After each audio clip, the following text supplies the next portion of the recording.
প্রতিহিংসা করে কখনো প্রধানমন্ত্রী হওয়া যায় না, ভালো কাজ করে প্রধানমন্ত্রী হতে হয়। আমার সাথে যেই বৈষম্য করেছে জামাতে ইসলাম, এনসিপি, আমি কিভাবে তাদেরকে ভোট দিব? কারণ সেটা আমাকেই ধ্বংস করে দিছে। আমি জুলাই যোদ্ধা হয়ে আমাকে ধ্বংস করে দিছে। আমার তালিকাভুক্ত এখনো হয় নাই। তারেক রহমান অনেক কৌশলী হয়, আল্লাহ পাকের কাছে সেই দোয়া করি। কৌশলী হয়, বুদ্ধিমত্তা হয়, সেই কৌশলে থাকবে নীতি নৈতিকতা, সেই কৌশলে থাকবে হচ্ছে বুদ্ধিমত্তা, সেই কৌশলে থাকবে হচ্ছে মেধা। এই চারটা যখন সমন্বয় থাকবে তাহলে ইনশাআল্লাহ তারেক রহমান 1 বছর না 10 বছর না, এরকম শত শত বছর যতদিন আল্লাহ তাকে নিয়ে খাইয়ে দিচ্ছে, আমরা তাকে আবার নিয়ে আসবো।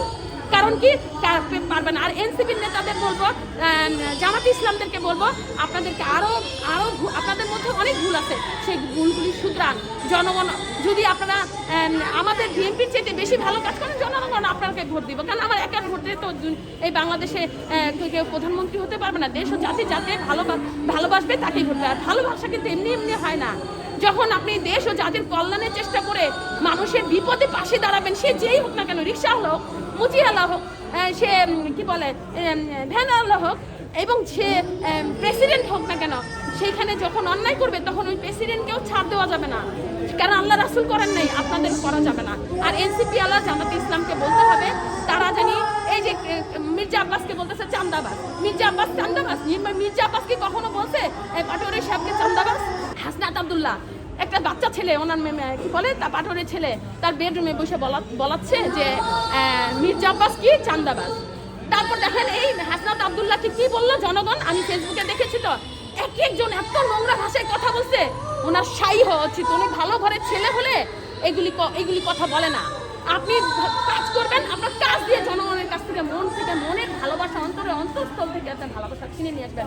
আর কখনো দাঙ্গা ফ্যাসাদ করে ভোট পাওয়া যায় না, মারামারি করে দল পাওয়া যায় না। প্রতিযোগিতার মাধ্যমে ভালো কাজ করেন, দেশের জাতি যাকে ভোট দিবে সেই আসবে।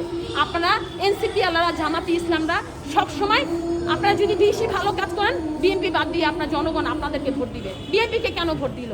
বিএনপিকে তো আপনারা যদি বলেন বিএনপি কারচুপি করেছে, কয়টা কেন্দ্রে কারচুপি করেছে? আপনারা তো বহু কেন্দ্রে, আমাদের 16 নম্বর আসনে তো আপনারা কারচুপি করে আমাদের আমিনুল ভাইকে হারাইছেন। আর এটা আমরা প্রমাণ, আমরা সাক্ষী, কিন্তু কথা বলতে পারি না। কারণ আপনারা মনে করছেন আমি ভোট খাওয়ালো, আপনাদেরকে ভোট দিতে গেছি। না, আমি আপনাদেরকে ভোট দিই নাই, আমি দিয়েছি বিএনপিকে ভোট। কিন্তু বিএনপির যারা প্রকৃত মানুষ তারা আমাকে চিনে, যারা আপনাদের মতো মানুষ তারা আমাকে চিনে না। এখন কথা হচ্ছে, আমার একটাই কথা, আপনারা দেশ জাতি এই ভূখণ্ড বাঁচানোর জন্য এটাই আপনাদের কাছে আমাদের একটাই দাবি। প্রতিহিংসা করে কখনো প্রধানমন্ত্রী হওয়া যায় না, ভালো কাজ করে প্রধানমন্ত্রী হতে হয়। যেমন তারেক রহমান রিকশাওয়ালাকে কিন্তু স্টেজে নিয়ে তার কাছ থেকে এই ফোন দিয়ে, মাইক্রোফোন দিয়ে সে কিন্তু তার কথাও শুনেছে, কিন্তু সেটা জামাতের আমির করে নাই। অথচ আমার গেট আপ, আমার ইসে দেখলে মানুষ বলবে আমি জামাতে ইসলামী, কিন্তু না, আমি জামাতে ইসলাম না। কারণ আমার সাথে যেই বৈষম্য করেছে জামাতে ইসলাম, এনসিপি, আমি কিভাবে তাদেরকে ভোট দিব? কারণ সেটা আমাকেই ধ্বংস করে দিছে। আমি জুলাই যোদ্ধা হয়ে আমাকে ধ্বংস করে দিছে। আমার তালিকাভুক্ত এখনো হয় নাই।